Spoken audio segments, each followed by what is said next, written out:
오늘 우리가 함께 나눌 말씀의 제목, 인생의 기념비 6번째 시간입니다. 인간의 경쟁심과 하나님 나라의 확장이라는 제목입니다.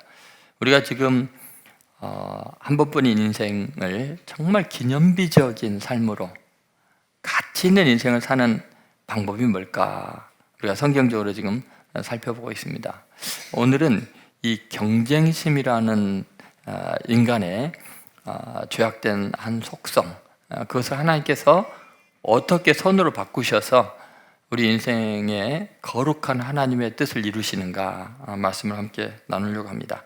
자, 우리들 대부분은 다른 사람과의 경쟁에서 이겨야 성공하는 인생이고 내 인생에 참 의미가 있다라는 생각을 합니다. 그래서 늘 루저 또는 패배자 이러면 내 인생은 경쟁에서 낙오된 것이고 살아야 될 가치가 없다고 생각을 하는 경우가 많죠.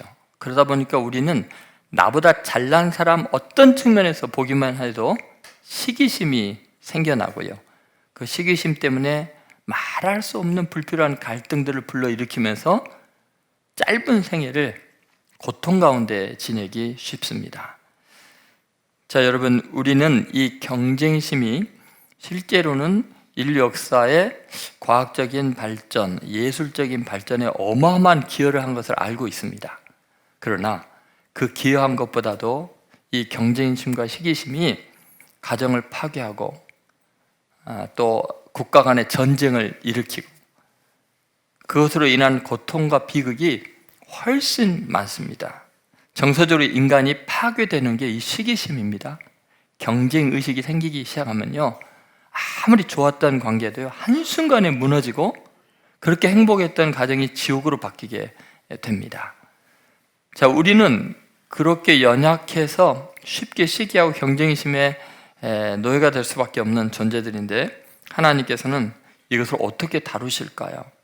우리 인생의 많은 부분이 시기심과 경쟁심 때문에 피로하고 또 불필요한 갈등을 일으키고 인생의 대부분을 소진하고 그렇게 아파하고 있는데 그것들을 다 우리 인생에서 제거한다면, 의미가 없다면 우리 인생이 별로 의미 있는 삶이 없지 않겠습니까? 하나님께서는 그것을 어떻게 다루시는가 오늘 보려고 합니다. 첫 번째, 시기심이 생성한 신앙의 씨앗입니다. 여러분, 어떤 면에서 다른 사람과 비교를 할 때 시기심이 생긴다는 것은 내가 그거에 대해서 뭔가 해결되지 않는 부족함이 있다는 인식이거든요.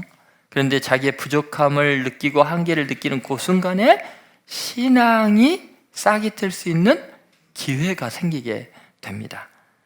여러분, 그래서 우리는 부족한 것에 대해서 절망하지 말고 있는 것에 먼저 감사하면서 부족한 것은 감사함으로 기도하면 되는 거예요. 자, 이제 한번 라헬의 모습을 살펴보죠. 1절 같이 한번 읽어보겠습니다. 라헬이 자기가 야곱에게서 아들을 낳지 못함을 보고 그의 언니를 시기하여 야곱에게 이르되 내게 자식을 낳게 하라. 그렇지 아니하면 내가 죽겠노라. 여러분, 라헬은 아름다워서 남편의 사랑을 독차지했지만 자식이 없었어요. 인간은 누구나 한두 가지는 인생에 결핍이 있게 마련이에요.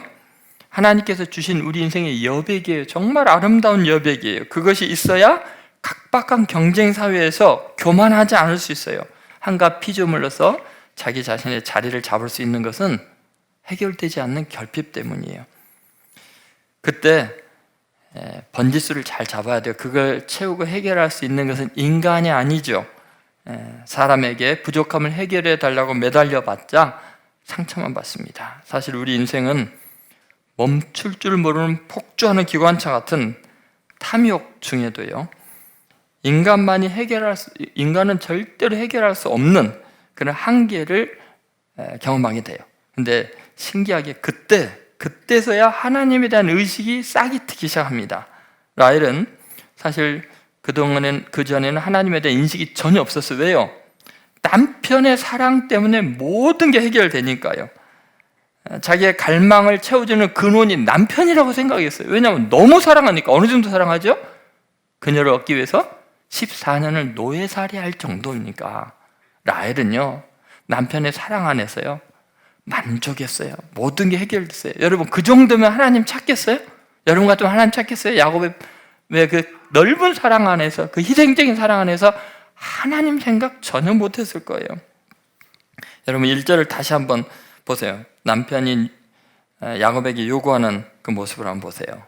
같이 있습니다.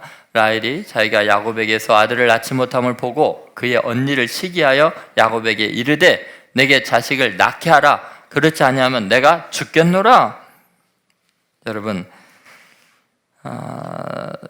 자기가 가장 행복한 사람인 줄 알았어요. 부족함이 없는 줄 알았어요. 그런데 결혼해서 살다 보니까 뭐가 생겼어요? 언니를 시기할 일이 생겼어요. 왜요? 아기를 낳지 못하는 현실 앞에서 온통 시선이 하나님에게만 모아져 있는 자신을 발견하게 돼요. 그녀의 삶에는 하나님이 낄 자리가 없었어요. 만약에 이 아이도 잘 낳았다고 한번 생각해 보세요.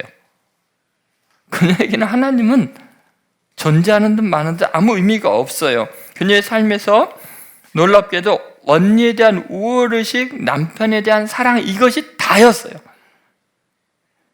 완벽한 세상이었어요. 그러나 때가 되면요, 우리 인생은요, 해결할 수 없는 빈 공간을 만나요. 그녀는 절대적인 결핍 앞에서도 뭐를 착각하고 있냐면 남편이 모든 것을 해결할 거라고 착각합니다. 세상이 다 해결해 줄 거라고 착각합니다. 그래서 자식을 낳게 하라 그러는 거예요. 그러니까 남편이 기가 막히죠. 네. 여러분 착각하지 마세요. 여러분을 누군가가 사랑한다고 그 사람이 여러분의 모든 걸 해결할 수 있다는 착각을 버리셔야 돼요. 인간에 대한 기대감이 너무 완벽하면 철저하게 절망하게 되어 있어요. 여러분, 별 의미 없는 형식적인 종교로서 하나님에 대한 막연한 의무감, 그냥 그렇게 신앙생활 재미없게 하다가 이제 진짜 하나님이라는 그분의 도우심을 깨닫게 해주는 남편의 충격적인 말이 있는 거예요. 한 번도 나에게 화를 내지 않았던 그 남편이 이렇게까지 화내는 걸 처음 하는 거예요. 이걸 갖다가 만약에 다른 말로 하면 당신 도대체 정신이 있는 거야, 없는 거야? 어떻게 내가 당신의 모든 걸 해결하냐고? 그건 하나님께 부르짖어야지. 나도 인간인데 나도 힘들어. 내가 할 수 있는 것이 있고 없는 게 있는데 어떻게 내가 100% 당신을 만족시킬 수 있다고 착각하냐는 거예요. 당신의 인생이 지금 하나님이 필요한 때 아니야? 왜 나만 바라보냐고? 당신은 당신의 영혼을 위해서 하나님을 만나야 되지 않겠어? 야곱이 지금 그렇게 이야기하는 거예요. 여러분, 그런 남편에게 자살 협박까지 하면서 이렇게 나오는 이 라헬, 얼굴은 예쁜데 철이 하나도 안 들었어요. 모든 걸 가진 사람은 없어요. 여러분, 영적으로 너무너무 무감각해요. 다행히 시기심이 하나님을 향하게 하는 신앙의 시발점이 되었던 거예요. 하나님 기가 막히시죠. 시기심마저도 사용하셔서 하나님을 만나게 하는 거예요. 아마 이 말을 들은 라헬 정신이 번쩍 들었을 거예요. 사랑하는 남편이 자기에게 화내는 것을 처음 경험했죠. 그런데 그 남편의 화는 굉장히 중요한 전환점을 라헬의 생일에 불러옵니다. 사람에게 모든 것을 의지하고 살았던 자신의 실체를, 자신의 영혼의 빈약함을 경험할 수 있었어요. 여러분, 어떤 한 인간이 나를 사랑한다는 이유로 모든 것을 해결해 주는 것을 당연한 것으로 여기는 거, 그 사람의 세계 속에 내가 안주할 수 있다는 거 버려야 합니다. 우리는 다 같은 인간들이에요. 어떤 것도 아무리 사랑해도 해줄 수 없는 것이 있습니다. 그것은 하나님만이 내 인생에 해결할 수 있는 것, 그것은 나로 하여금 하나님을 찾게 만드는 은혜의 순간입니다. 여러분, 오직 하나님만을 여러분의 유일한 구원자로, 희망으로, 소망으로 여기시는, 인생의 도약을 경험하는 그런 기회를 시기심이 생길 때마다 새롭게 경험하게 되기를 간절히 바랍니다. 자, 두 번째는 인간의 수법이 아닌 은혜로 이루어진 소원입니다. 여러분, 인간적 방법이 만든 신앙의 혼합을 되게 조심해야 됩니다. 라헬은 자기의 수단과 방법을 통해서 이제 하나님께서 응답하실 거라고 착각한 것 같아요. 그래서 하나님께서 아이를 주셔야 함을 야곱을 통해 들었음에도 불구하고 어때요? 자기의 여종을 남편에게 첩으로 주는 거예요. 그래서 인간적인 수법을 통해서 자기의 꿈을 이루려고 합니다. 자기가 소유할 수 있는 아이를 자기의 몸종을 통해서 얻으려고 합니다. 이것은 그 할머니였던 사라가 했던 방법과 똑같죠. 그 몸종 하가를 줘가지고 자식을 얻는. 하나님은 분명히 자식을 주겠다고 했는데도 그랬어요. 라헬은요, 자기의 소원을 이루기 위해서 온전하게 하나님을 의지하지 한 게 아니었어요. 정말 무서운 신앙의 그 병든 모습을 보여주죠. 자기의 수단과 방법을 동원해서 인간적인 방법으로 하나님의 복을 받는 방식을 취한 거죠. 여러분, 신앙이 잘못되면 어떤 문제가 있냐면요, 자기의 방법대로 인간적인 수단으로 어떤 것을 해놓고 그것을 신앙적인 보증을 받으려고 해요. 하나님이 내 억울함을 풀어줬다. 자기 마음대로 해놓고 세속적으로 해놓고, 그리고는 그것이 영적인 일인 것처럼 위장을 하게 되는 거예요. 여러분, 신앙이 자기 억울함을 푸는 것입니까? 하나님의 이름을 이렇게 도용할 수 있습니까? 하나님께서 자식을 줘야 한다고 하면 하나님을 기다려야 되는데 어떻게 해서는 안 될 짓을 합니까? 자기 몸종을 남편에게 아내로 주고, 이게 도대체 집안이 뭐가 되는 겁니까? 자기의 욕심을 채우기 위해서 그래놓고 자기가 그 못된 짓을 해놓고 하는 말은 뭐야? 하나님께서 내 억울함을 풀어줬다. 언제 하나님께서 해요? 자기가 했지. 그러면서도 하나님께서 내 억울함을 풀어줬대요. 말도 안 됩니다. 그래서 그 이름을 단이라고, 억울함을 풀었다고 이야기를 합니다. 여러분, 우리들이 신앙생활 하면서요, 정말 조심해야 될 것이 있습니다. 엎드려 기도하기 전에, 내가 하나님의 말씀에서 응답받기 전에 자기가 꾀를 내고 인간적인 방법을 다 동원해서 자기의 목적을 이룬 다음에 하나님께서는 나의 억울함을 풀어줬다, 내게 응답하셨다. 이게 병든 신앙의 특징입니다. 여러분, 인간의 이 경쟁심, 그리고 인간의 수단과 방법을 다 동원하면서 신앙이 있는 척 하는 거예요. 자기 목적을 이루기 위해서, 자기 억울함을 풀기 위해서, 자기 경쟁에서 이기기 위해서 믿음 갖고 이런 것들은요, 금세 이렇게 실체가 드러나게 되어 있습니다. 하나님은 그러면 이런 라헬에 대해서 어떻게 보실까, 어떻게 처리를 하실까요? 여러분, 우리가 생각하는 하나님은요, 생각보다 은혜로우셔요. 상상할 수 없이 자비로우셔요. 저 같으면 라헬 불러다가 혼냈을 것 같아요. 몇 대 주워 박았을 것 같아요. 그런데 하나님께서 놀랍게 그 갈망을 아시는 거예요. 그녀의 아픔을 아시는 거예요. 그래서 하나님께서 그녀를 위해서 놀라운 은혜를 베푸시는데, 이게 하나님의 은혜로 이루어지는 일이에요. 좀만 더 기다렸으면 하나님이 이렇게 주실 것을. 자, 22절, 24절까지 한번 보시죠. 같이 한번 읽어보겠습니다. 라헬을 생각하사니라. 하나님이 그의 소원을 들으시고 그의 태를 여셨으므로 그가 임신하여 아들을 낳고 이르되 하나님이 내 부끄러움을 쓰셨다 하고 그 이름을 요셉이라 하니 여호와는 다시 다른 아들을 내게 더하시기를 원하노라 하였더라. 아멘. 참 놀라운 이야기이죠.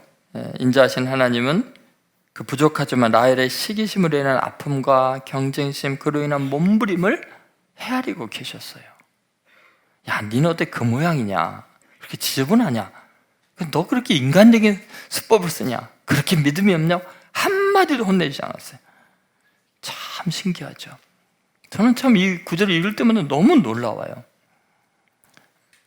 라헬은 자기 임시방편적인 허접한 해결책이 아니라 완전한 응답을 주신 은혜로우신 하나님을 경험하고 있는 거예요. 그래서 자기의 부끄러움을 하나님이 씻으셨다고. 뭐가 부끄러웠을까요? 그냥 자기 시녀까지 남편에게 아내로 준 그게 얼마나 부끄러웠겠어요. 그렇게 해서라도 아들을 갖고자 하는 그 마음이, 여인으로서 아기를 못 가진 것에 대한 부끄러움. 그런데 하나님의 특별한 은혜를 받고 나니까 너무나 만족하고 감사했습니다. 그러면 여러분, 거기서 그쳐야 되잖아요. 그 애 이름을 뭐라고 지었어요? 요셉이라고 지었어요. 요셉의 뜻이 뭐예요? 더함에 한 명 더 주세요. 아니, 하나님이 아기를 이렇게 주신 것만도, 그 죄악 덩어리 하나님 이름까지 이용하고 이런 사람에게 은혜로 주신 것만도 감사해야 되고 만족해야 되고 찬양해야 되는데 애 이름을 더 주세요. 어쩜 우리들과 똑같은지 모르겠어요. 여러분, 이 요셉을 하나님께서 주심으로 말미암아 하나님의 은혜의 선물은 이 라헬의 생애 최고의 열매가 됩니다. 하나님께서 라헬의 공로가 없을 때, 자격이 없을 때 절대적인 하나님의 은혜만으로 주어진 선물인 요셉이 어때요? 자라서 고대 근동에 7년 대흉년에서 다 죽을 사람들을, 그 시대를 살리는 위대한 인물이 돼요. 여러분, 내가 만들고 내가 이룩하려는 걸로는 갈등과 아픔만 주지만 정말 하나님의 은혜로 주신 하나님의 선물은요, 놀랍게 그 시대를 구원하는 위대한 인물이 탄생하게 되는 거죠. 여러분, 하나님의 은혜만이 여러분의 인생의 참된 열매이고 복인 줄로 믿으시기 바랍니다. 세 번째 우리가 생각할 것은 이런 거죠. 하나님 나라의 확장의 자원으로 승화된 경쟁심입니다. 자, 이제 안타까운 사실은 요셉 낳고 만족했으면 좋았을 텐데 이 경쟁심, 시기심이 끝이 없어요. 그래서 아들도 원했어요. 그래서 누가 태어나죠? 베냐민이 태어났어요. 베냐민. 아름다움에 만족하지 못하고 남편의 사랑으로 만족하지 못하고 모든 면에서 끝까지 레아 언니를 이기려고 하는 이 경쟁심과 시기심 때문에 죽습니다. 여러분, 하나님 불쌍히 여겨서 응답을 하시지만 끝까지 욕심을 피우면 그것 때문에 우리는 죽게 돼 있어요. 하나님의 은혜를 받아놓고도 죽는 결과를 초래하는 것은 포기하지 않는 시기심과 경쟁심이에요. 여러분, 우리가 말할 수 없는 하나님의 은혜를 경험하면요, 만족해야 돼요. 감사해야 되고 멈출 줄 알아야 돼요. 여러분, 하나님은 그녀의 이 경쟁심과 시기심 때문에 그녀가 죽을 수밖에 없는 것이 너무나 안타까우셨을 것 같아요. 그러면 여러분, 이렇게 나온 베냐민은 그녀의 인생을 끝마쳤지만 하나님은 그녀의 시기심과 이 경쟁심으로 나온 비극적인 이 아이를 어떻게 하실까요? 그녀가 죽음으로 낳은 이 아이를 하나님은 어떻게 하실까요? 놀랍게 이 베냐민에게서 이스라엘의 초대 왕인 사울 왕이 태어납니다. 나중에 베냐민의 지파 중에서, 그래서 이스라엘이 블레셋의 공격에서 늘 비참하게 패배했는데 이 사울 왕이 그들을 지켜줍니다. 그런가 하면 심각한 부작용이 발생하게 됩니다. 이 사울 왕이 다윗에 대한 시기심 때문에 높당의 제사장 85명과 그 온 가족들을 다 몰살하고 한 마을을 다 죽입니다. 참혹한 일들이, 비극이 계속 일어납니다. 그런데 그 후에 천년의 세월이 흐릅니다. 그리고 예수 그리스도를 이 땅에 보내신 하나님의 은혜로 말미암아 놀라운 일이 벌어지죠. 베냐민의 후손 중에서 사도 바울이 태어난 거예요. 처음엔 폭행자였어요. 그랬는데 그가 예수님을 만나, 부활하신 예수님을 만난 이후에 인류 역사는 너무너무나 변화되게 됩니다. 바울의 회심은 초대교회의 위대한 영적 거장의 출현으로 인류 역사 속에 영원한 영향력을 끼치게 되죠. 여러분, 이 라헬의 후손, 그 많은 후손, 1000년 후에 이 후손을 통해서 얼마나 놀라운 일이 일어납니까? 신약 성경의 대부분이 바로 이 라헬의 씨앗, 마지막 죽음에서 낳은 이 아이를 통해서 기록이 되는 거예요. 그리고 기독교 신학의 이 복음의 본질이 정립이 된 신학이 세워지는 것이 바울 때문입니다.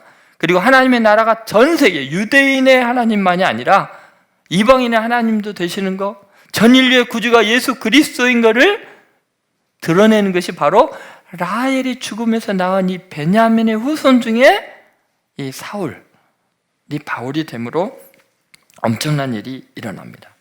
한 여인의 만족할 줄 모르는 욕심과 경쟁의식과 시기심으로 인해서 슬픈 인생으로 끝난 것 같지만 하나님은 그녀의 슬픔을 절대로 슬픔으로 마무리하게 하지 않습니다.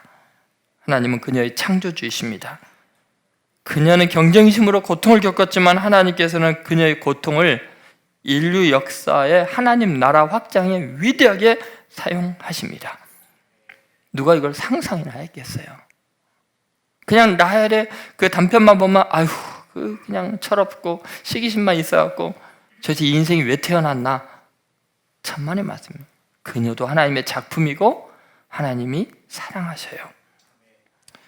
여러분, 이런 개인의 사소한 욕망과 하나님의 인류 구원의 실현의 관계를 한번 생각해 본다면, 어쩌면 우리가 지금 시기심과 경쟁심 때문에 상처를 받고 입고 그러지만 하나님은 그거 그냥 그대로 부패한 인간들의 일로 끝내지 않으셔요. 왜냐하면 하나님이 사랑하시기 때문에. 그녀를 통해서 요셉이 태어나고 베냐민이 태어나고 사울이 탄생하고 사도 바울이 태어나는 거대한 하나님 나라의 담론의 소중한 존재예요. 그녀가 없었으면 이런 일도 없어요. 야곱의 가족의 흑역사를 읽어보면 우리는 얼굴이 화끈거려서 못 읽어지. 어떻게 믿음의 조상이 이 모양이냐? 해도 너무 난다. 이 인간의 욕정의 냄새, 그 오물더미에서 신기하게 하나님은 구원의 향기와 복음의 능력을 나타내고 계신 거예요. 여러분, 우리는 하나님께서 놀랍게 우리의 인생을요, 너 지저분하다, 더럽다, 너희들 죄악 덩어리냐? 그렇게 폐기 처분하지 않으세요. 자기가 만든 피조물인 인간의 죄에 대해서도 의미를 심어주시고 그분의 창조적인 능력과 구원의 은혜로 말미암아서 하나님의 영광을 드러내고야 마십니다. 그녀들의 애환이 담긴 사연 하나하나 하나님 나라의 영광으로 쓸모있게 바꾸어 주십니다. 심지어 그녀의 여종들이 낳은 자녀들도 12지파의 위대한 조상들이 되게 하십니다. 정말 신기합니다. 내 자손이 땅에 티끌처럼 많아지리라 하셨던 그 언약을 이 인간의 시기심과 경쟁심과 아픈 사건을 통해서도 하나님의 약속의 말씀을 이루시는 하나님은 능력의 주이십니다. 레아도 소중하고 라헬도 소중해요. 저는 여러분들이 오늘부터 좀 자유로워졌으면 좋겠어요. 이제 작은 일들 때문에 다른 사람들이 나와 다른 것 때문에 내 마음에 안 든 것 때문에 힘들어하지 마세요. 쓸데없는 시기심과 경쟁심 때문에 충분히 행복할 수 있는데 불행하게 살지 마세요. 그리스도의 십자가의 보혈로 다른 사람을 바라보세요. 한 사람 한 사람을 바라볼 때마다 예수님이 이 사람을 온전케 하려고 그 모든 죄와 실수를 제거하시려고 십자가에 피 흘리셨다는 것을 바라봐야 돼요. 보네포 목사님은 그랬어요. 그리스도인의 관계라는 것은 절대 직접적인 관계가 불가능하다. 반드시 예수 그리스도를 통해서만 우리는 만날 수 있다. 그래서 오늘부터 여러분 다른 사람 때문에 너무 시기하거나 경쟁하거나 또는 미워하거나 그러지 마시고 참으로 자유하시기 바랍니다. 나에게 은혜를 베푸신 하나님이 저 사람에게도 은혜 베풀 줄로 믿습니다. 레아를 사랑하시는 하나님이 라헬도 돌보시는 줄로 믿습니다.